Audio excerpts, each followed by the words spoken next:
the rain descended, and the floods came, and the winds blew, and beat unto that house, and it fell not, for it was founded upon a rock. And everyone that heareth these sayings of mine and doeth them not shall be likened unto a foolish man, which built his house upon the sand. And the rain descended, and the floods came, and the winds blew, and beat unto that house, and it fell, and great was the fall of it. Hear and do.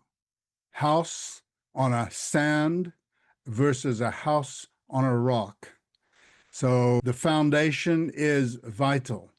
When it talks about, and this is, I think, very important here in verse 22, where it talks about prophesying in your name, casting out devils, doing wonderful works. There are a number of churches today that are professing to do those things. A lot of prophets or preachers that are professing to do those things, and they are drawing people because they are doing wonderful works. In fact, some people, I just got an email from somebody who is healing people, and there are testimonials, and it's frankly, it's really quite unbelievable.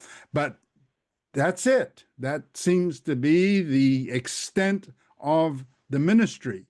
And we have to ask the question. It's difficult to discern in a case like that because here's somebody who's doing good. Here's somebody who's helping people regain their health. But at the same time, what is happening spiritually? And that is the fundamental point here. What is happening spiritually? I want also just to note the Greek here for the term prophecy, because when we think in terms of the word, simply the word prophecy, we think about somebody forecasting and saying what is going to happen in the future. The Greek could include that, but doesn't necessarily mean that.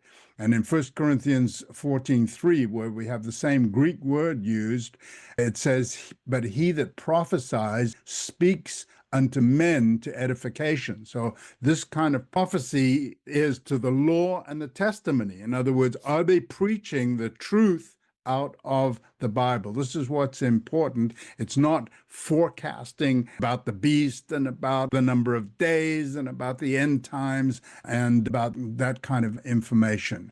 It's doing the will of my Father in heaven, he that does. It's the accomplishment of God's word. It's a very clear analogy here.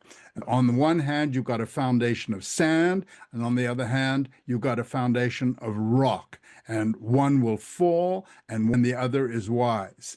And as we are doing this Bible study now, we're having terrible floods in Asia, and hundreds of people, unfortunately, dying with landslides and housing that is literally built on sand.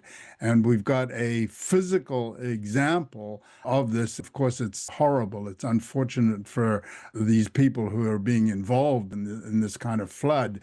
But again, we're just taking the analogy here, and we want to make sure that what we build is not going to be washed away when it does start to rain. So discernment, the key point here.